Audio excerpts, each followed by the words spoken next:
Dito tayo kay Bato de la Rosa. Itong si Bato de la Rosa, isa rin to sa nagsasayang ng resources eh. Di ba may austerity measures ang gobyerno? Nagsasayang ng kuryente, nagsasayang ng oras, ng mga iniimbitahan nila mga opisyal dyan, imbis na nagtatrabaho yan nasa Senado.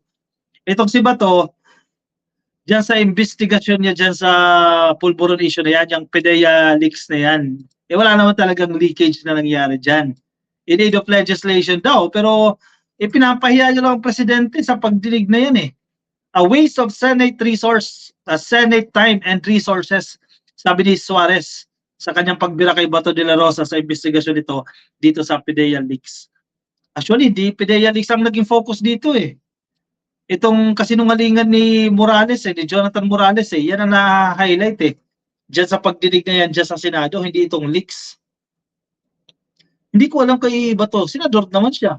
Top investigator siya ng klase niya. PNP chief siya. Pero napakababaw ng paniniwala niya. Masabi niya na valid yung dokumento na yan. Hindi fabricated yung dokumento na yan. Dahil sa butas ng puncher. Naku, napapaikot kayo ni Morales niyan. House Deputy Speaker at Quezon Representative David Suarez. Actually, sa nangyayari ngayon obserbahan ninyo kung kumilos yung mga congressman. Parang mas magagaling pa sa mga senador. Mas maraming magagaling na nandiyan dyan sa House of Representatives kumpara dyan sa Senado. Kanina lang napapakinggan ko si Erwin Tulfo yung usapin na yan ng rice tarification. Ang bilis kumilos ng House of Representatives. Pagdating ng Senado, natitenga. Tinutulugan. Ano ba talaga? Concern ba kayo sa taong bayan? Kilos, paspas, kilos pronto. Dapat kilos mabilis dyan. Yung rice tarification law na yan, problematic yan eh. Kasi binigyan ng authority itong pribadong organizations, mga kumpanya na mag-angkat ng bigas. Itong NFA na wala sa merkado. Diba? Sa relief goods na lang napupunta. O hindi na-control yung presyo, magtaas sila ng presyo, 55, 60, ganyan ang presyo ng bigas. Manipulated na yung presyo eh. Dapat baguhin yan eh. Kaya minamadali na nga sa House of Representatives. Ang problema, pagdating sa Senado, natutulog. Anyway, sige. Gusto ko lang i-point out na mas maraming magagaling sa HOR kumpara dyan sa Senado. Sabi ni Suarez, the investigation of the Senate Committee on Public Order and Illegal Drugs chaired by Senator Bato de la Rosa is a waste of Senate's time, efforts, money, and resources. Sa bawat pagdinig, hindi lang oras ng mga senador ang nasasayang. Okay sana kung in need of legislation yan eh. Kung ma-establish mo talaga na mayroong legislation gap, may kinakailangan malaman, may kinakailangan matukoy para ma-address yung problema na yan. At batas ang magiging solusyon dyan. Ang problema, malinaw naman na yung resource person, si Jonathan Morales, is sinungaling sa pagdinig na yan. Sa first hearing pa lang binigyan pa ng pangalawang pagkakataon, Senate second hearing. Sa second hearing pa lang, sana in-end na yan kasi questionable na yung credibility. Nagigisa nga ni Jingoy Estrada magkakaroon pa ng third hearing sa May 13 daw. May panibagong hearing na naman dyan. Sayang ang resources, sayang ang oras. Buti kung oras lang ni Bato ang nasasayang dyan, hindi Yung mga staff, senatorial staff, yung mga inibitahan nila na resource person from PDEA, from NAPOLCOM, or kung saan pa man nanggaling yan, sayang yung resources na yan. Mag-focus doon sa mga issues na dapat pag-focusan na kinakailangan mapag-usapan. Not only did I expect more from the good senator, but I expected more from the Senate leadership. Tama, nadali niya dito, Suarez. Anong ginawa ni Zubiri dyan? Tapikin mo rin si Bato de la Rosa, anong ginagawa mo dyan? Nagsasayang ka ng resources. Malang kuryente ngayon, magtipid ka. Tama, ganding na Suarez dito. Not only did I expect more from the good senator, but I expected more from the Senate leadership. Ang problema, walang say si Zubiri Hindi siya sinusunod ng mga senador. When it comes to the Senate, for the past 2 hearings that they had, I really don't understand why they are spending so much time, effort, money, and resources sa mga bagay na wala namang katotohanan. Obvious na nagsisinungaling. Selective nga masyado itong si Morales May mga naalala siya, may mga hindi siya naalala. Ang tawag siya, selective amnesia. Yung gusto niya lang sabihin, gusto niya lang alalahanin, yun naalala niya. Suarez stressed that PDEA has already debunked the claim of its former agent, Jonathan Morales, about the authenticity of the alleged reports which linked Marcos to the illegal drug use. In fact, yung credibility ng witness is questionable. Pati yung PDEA, sinabi na walang katotohanan din yung binabanggit ni Morales. At ang hindi ko maintindihan, bakit ba pinapayagan? When we know for a fact that number one, it's not true. Number two, he is lying. Number three, he has no evidence to show. Sabi ni Suarez. Punto. Nadali ni Suarez, three main points bakit dapat itigil na yung investigasyon na yan. Pero tama, what do you expect from Zubiri? Wala na. Ako, hoping pa ako, Ka-Coffee. Hoping pa ako na kahit papaano, mabulungan man lang si Bato. O itigil mo na yan, walang patutunguhan yan. Itigil mo na yan dahil ganito ang nangyayari. Wala eh. Nag-schedule pa ng bagong hearing, May 13, Suarez also referred to the point raised by Senator Chis Escudero. And that point raised by Senator Escudero is excellent. The point was the leak of the document. So why are we talking about personalities in the document? Bugum, basag kayo kay Chis Escudero. Document leakage, diyan kayo mag-focus. Bakit nagkaroon ng leak? If ever, worst case scenario, let's assume na yung dokumento na pinapakalat nila ay totoo. Focus kayo dun sa leak. In the first place, yan yung reason kung bakit nagkakaroon ng investigasyon dyan. Hindi yung personalities pag-uusapan ninyo dyan. Malinaw, sinisira nyo yung imahe ng personality na yun. Not only Marcel Soriano, but the president himself.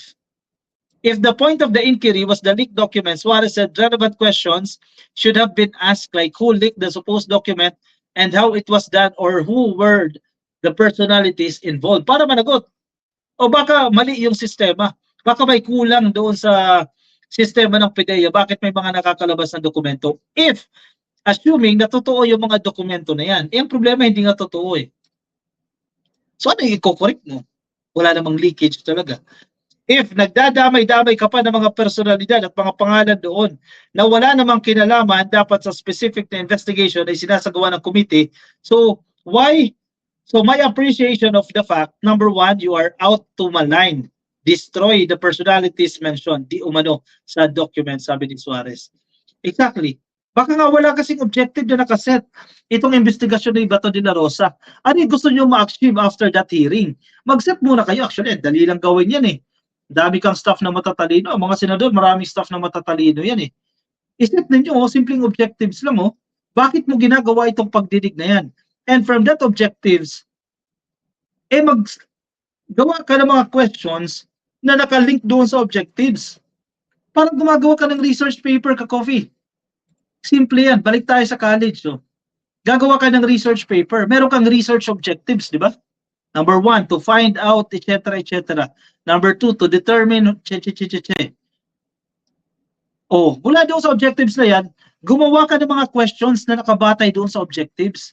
Parang gumagawa ka lang ng research paper. Ganyan lang kasimple yan. Pero hindi ko alam kung anong nangyari dito kay Bato de la Rosa.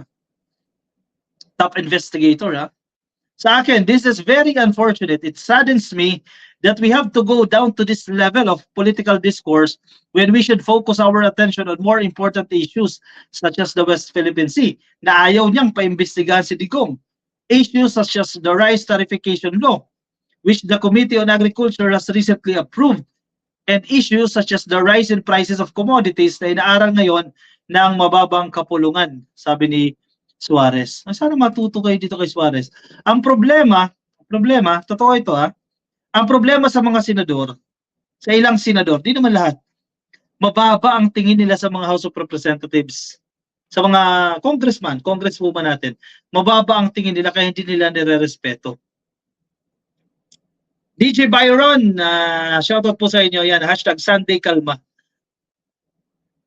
DJ Byron, thank you for tuning in. Kasi kung nire-respeto nila ang House of Representatives, sasabayan nila ang bilis niyan. Ang bilis ng pagkilos ng House of Representatives, sasabayan nila. Kasi hindi yan magiging batas unless mag-concur. Magkaroon ng bicameral. Magkaroon ng bersyon ng Senado. Kasi kailangan yan eh. May bersyon ng House, may bersyon ng Senado at i-consolidate nila yan. Come up with one version na ipapasa sa Presidente para pirmahan. Kung isa lang yung mabilis, yung isa mabagal, naku, problematic yan. Ka-coffee, panoorin mo yung interview ni Trillanes kay Christian Esguerra. Napakinggan ko yan, Ma'am Evangeline Baruela, no? Not in full nga lang, pero huge portion doon sa interview, napakinggan natin yan. 1 p.m. po, Sunday Kalma. Bukas na yan, sabi ni GJ Byron. Anong meron, sir, bukas? Ng 1 p.m. Teka. Anyway, di ako nakasabay dito sa comment section.